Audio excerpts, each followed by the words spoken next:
இப்போ ரீசெண்டாக நாடாளுமன்ற கூட்டத்தொடர் போயிட்டு இருக்கு. அதில் ஒரு எம்பி அவர்கள் வந்து சென்ட்ரல் கவர்மெண்ட்டை பார்த்து எக்கச்சக்க கேள்வி கேட்டிருக்காங்க. அவங்க டேக்ஸை பற்றியும், எலெக்ஷன் கமிஷனை பற்றியும், எலக்ட்ரல் பாண்டை பற்றியும் எக்கச்சக்க கேள்வி கேட்டிருக்காங்க.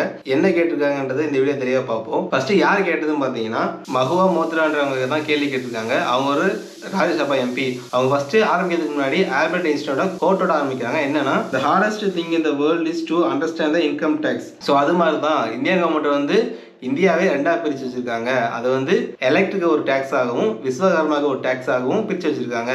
எலைட்னா அந்த டாப் கார்பரேட் பிஸ்னஸ் மேன்ஸுலாம் ஒரு டேக்ஸ் ஆகவும், அது மாதிரி விஸ்வகர்மானா எக்கனாமிக்கலாக ரொம்ப கம்மியாக இருக்காங்க, டெய்லி வேஜஸ் பீப்புள்ஸ், அவங்களுக்கு தனியாக டேக்ஸ் ஆகவும் பிரித்து வச்சுருக்காங்க. அதை பற்றி தான் பேச போகிறோம்னு சொல்லி பேசி ஆரம்பிச்சிருக்காங்க. ஃபஸ்ட்டு மகா கும்ப மேளா பற்றி பேசுகிறாங்க. மகா கும்ப மேளாவில் நீங்கள் வந்து எத்தனை பேர் வந்திருக்காங்கன்னு சொல்லி ரிப்போர்ட் பண்ணியிருக்கீங்க பார்த்தீங்கன்னா 63 கோடி மக்கள் வந்து அங்கே சேர்ந்ததாக சொல்லி ரிப்போர்ட் பண்ணியிருக்கீங்க. அந்த 63 கோடி பேர் எத்தனை பார்த்தீங்கன்னா இந்தியாவை பொறுத்தளவில் அவங்க வந்து மொத்த யங்ஸ்டரே அவ்வளோதான் வருவாங்க. எல்லாருமே வந்தாங்கன்னு கேட்டால் கண்டிப்பாக கிடையாது. ஆனால் நீங்கள் வந்து 63 கோடி பேர் வந்ததாக சொல்கிறீங்க.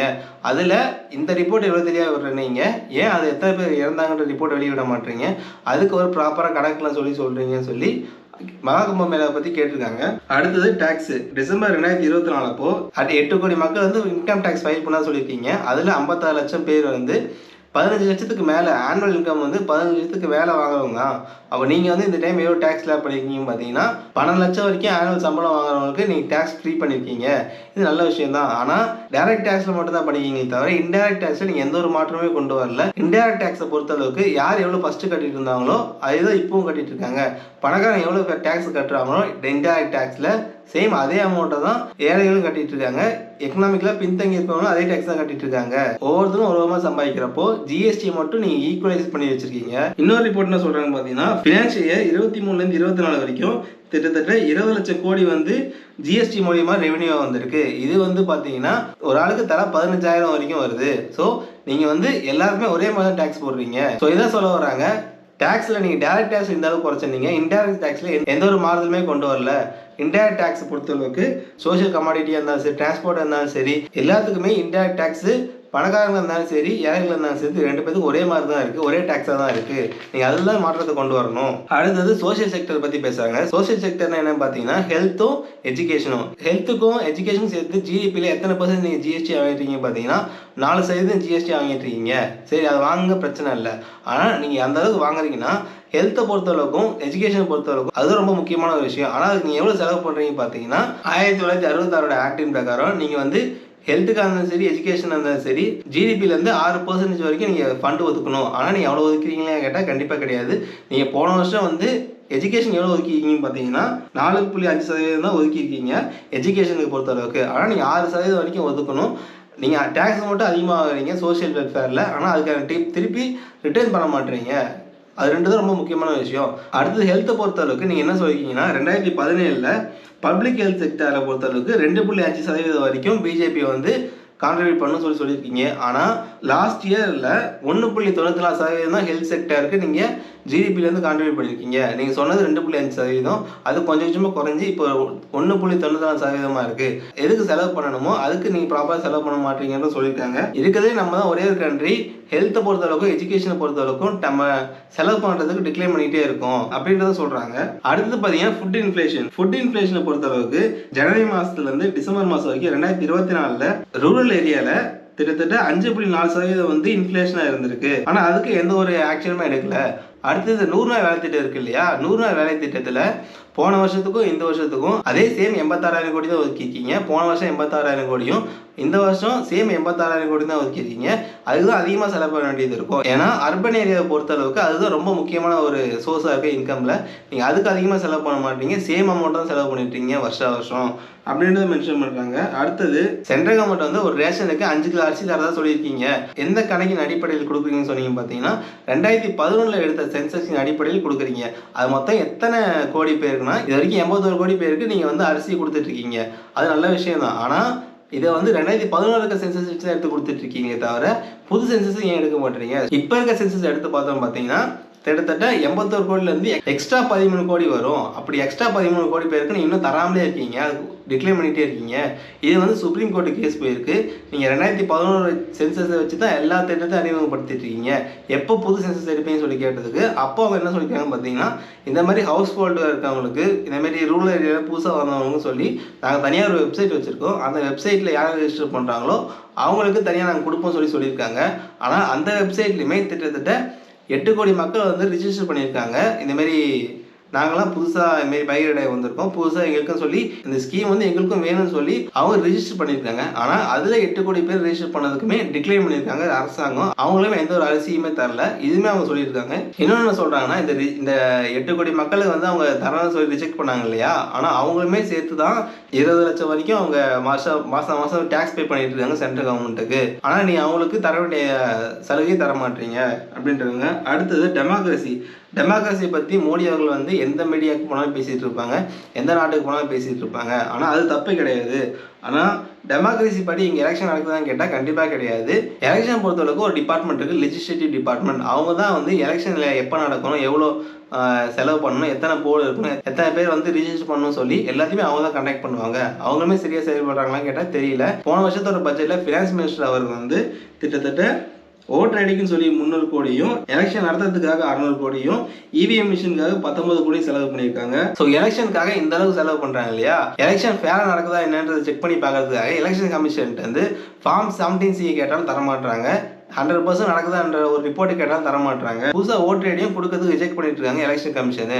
ஃபார்ம் 17C தான் என்னன்னு பார்த்தீங்கன்னா, இப்போ ஒரு ஏரியாவில் எலெக்ஷன் நடக்கிற அன்னைக்கு 1 லட்சம் ஓட்டு வந்து ரிஜிஸ்டர் ஆயிருக்குன்னா, எலெக்ஷன் நடந்து முடிஞ்சு ரிசல்ட் வர அன்னைக்கு சேம் அதே 1 லட்சம் ஓட்டு தான் ரிசல்ட் அந்த ஏரியாவிலேருந்து வந்திருக்கா என்னன்றது, 1 லட்சத்துக்கு மேலே வந்திருக்கா இல்லை 1 லட்சத்துக்கு கீழே வந்திருக்கான்றதை செக் பண்ணி பார்க்கறதுக்காக இந்த ஃபார்ம் 17Cன்றது. இந்த ஃபார்ம் 17Cயை நியூ டெல்லியாக இருக்கட்டும், வெஸ்ட் பெங்காலாக இருக்கட்டும், எல்லா எதிர்கட்சிகளும் ரொம்ப காலமாக சுப்ரீம் கோர்ட்டில் கேட்டுட்ருக்காங்க ஃபார்ம் 17C கொடுங்கன்ட்டு.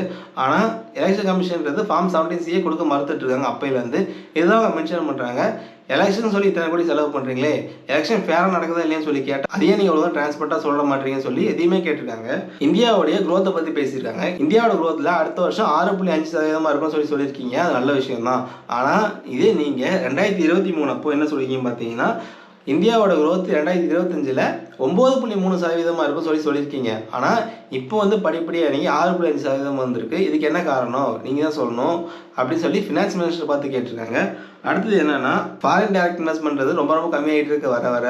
அது மட்டும் இல்லாமல் ப்ரைவேட் இன்வெஸ்ட்மெண்ட்டும் கம்மியாகிட்டு இருக்கு, மேனுஃபேக்சரிங் யூனிட் கொஞ்சம் கொஞ்சமாக கம்மியாகிட்டு இருக்கு, ஜிடிபியை கான்ட்ரிபியூட் பண்ணுறது.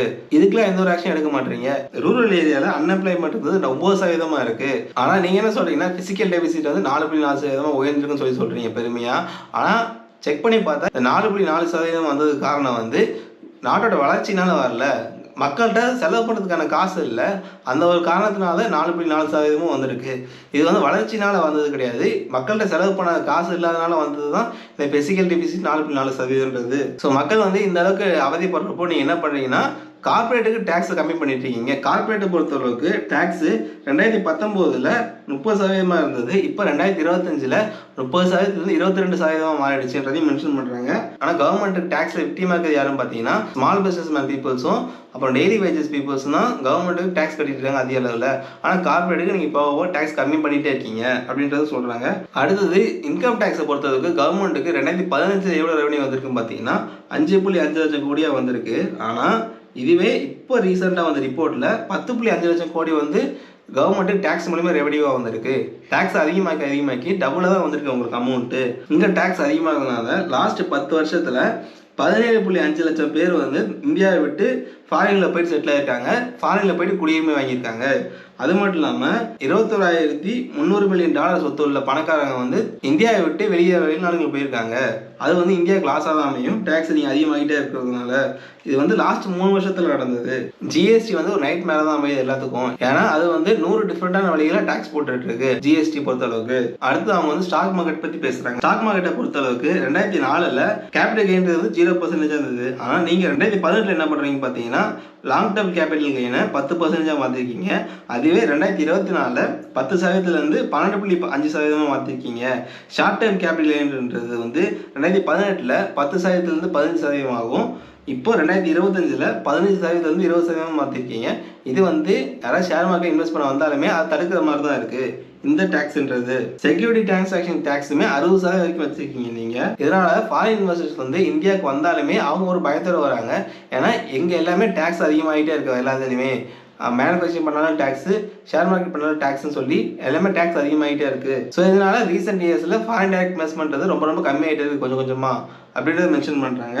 அடுத்து எதை பற்றி பேசுகிறாங்க பார்த்தீங்கன்னா எலக்ட்ரல் பாண்டை பற்றி பேசிகிட்டு இருக்காங்க. எலக்ட்ரல் பாண்டுன்றது வந்து ரீசெண்டாக சுப்ரீம் கோர்ட் வந்து சொல்லியிருக்காங்க இது வந்து அன்கான்ஸ்டியூஷனல், அதாவது கான்ஸ்டியூஷனுக்கு எதிரான ஒரு விஷயம் தான் இந்த எலக்ட்ரல் பாண்டுன்றது.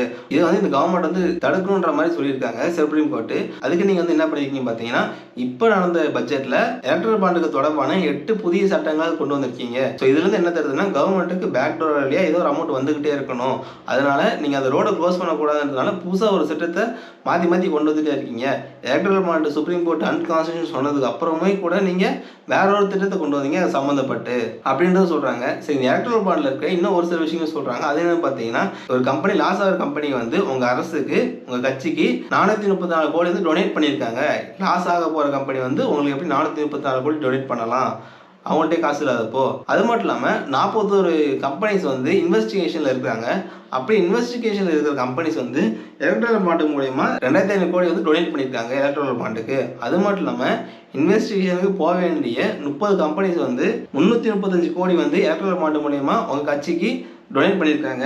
இன்னொரு விஷயம் என்ன சொல்கிறாங்கன்னா இடியும் சிபிஐயும் நீங்கள் வந்து கலெக்ஷன் ஏஜென்சியாக யூஸ் பண்ணிட்டு இருக்கீங்க. அது அவங்களுடைய வேலை செய்ய விடாமல் நீங்கள் கலெக்ஷன் ஏஜென்சியாக யூஸ் பண்ணிட்டு இருக்கீங்கன்றதான் சொல்கிறாங்க அவங்க. ஏன்னா இடியை பொறுத்தளவுக்கு கிட்டத்தட்ட 193 கேஸ் வந்து நீங்கள் ஃபைல் பண்ணியிருக்காங்க இடி. ஆனால் அதில் வந்து 2 கேஸ் மட்டும்தான் தண்டனை வாங்கி கொடுத்துருக்காங்க. மீதி கேஸ் எல்லாமே இன்னும் நிலுவையில் இருக்குது. அது மட்டும் இல்லாமல் அவங்க ஃபைல் பண்ணதில் 97% வந்து ஆப்போசிஷன் பார்ட்டி தான், எதிர்கட்சிகள் மட்டுமே அவங்க வந்து கேஸ் போட்டுருக்காங்க. அது மட்டும் இல்லாமல் இடி வந்து கேஸ் போட்ட 23-25 பேர் வந்து எதிர்கட்சியாக இருக்கிறவங்க வந்து பிஜேபிக்கு மாறினதுக்கப்புறம் அவங்களோட கேஸ் வந்து இடி க்ளோஸ் பண்ணியிருக்காங்க. ஸோ இதனால தான் அவங்க சொல்கிறாங்க இடி வந்து நீங்கள் கலெக்ஷன் ஏஜென்சி யூஸ் பண்ணியிருக்கீங்கன்றதும். அடுத்தது சோஷியல் மீடியா பற்றி பேசியிருக்காங்க. சோஷியல் மீடியாவில் நியூ அமெண்ட்மெண்ட் பில்லில் ஒரு விஷயத்தை கொண்டு வந்திருக்கீங்க.